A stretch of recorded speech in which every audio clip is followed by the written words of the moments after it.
Lori here. Today we're going to be doing a video on different bows.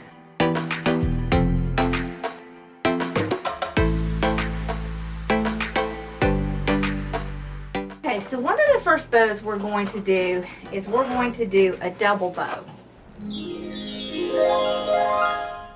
So you take your two ribbons, you put them together, one on top of the other.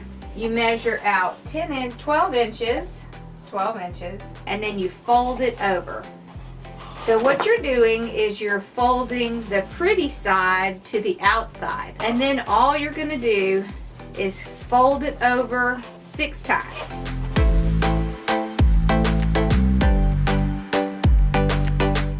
So once you get 6 in there, just cut it off like that.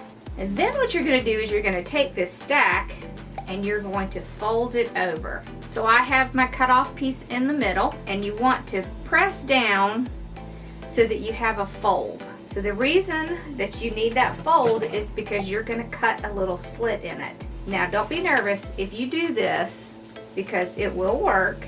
If you're not sure, then practice it with some of your non-favorite ribbon. Okay, so you're going to end up with little slits like this on both sides.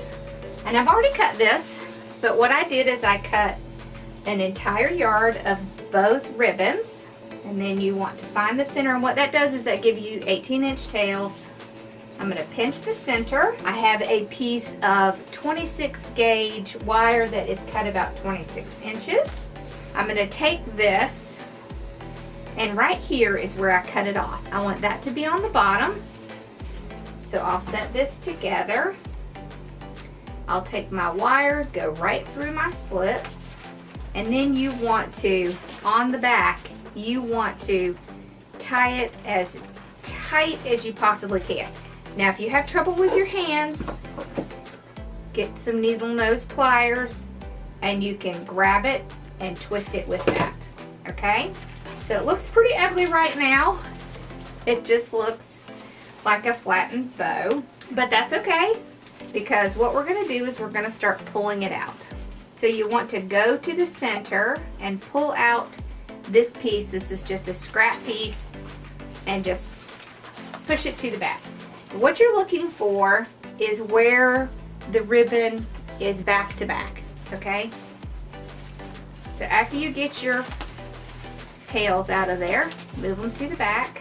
Don't be afraid. You have tied your wire on there tight, and it's not going to come loose. Okay, so just hold, pull it, go. What I like to do is go one front, one back. So I'm kind of pulling them separately. And then I'll do the opposite, like that. Okay, and then pull these two apart. So that's what that looks like so far. Now I'm going to go to the other side. I'm going to do the same thing. So I'm going in the center. Okay, and I'm looking for where it's inside out.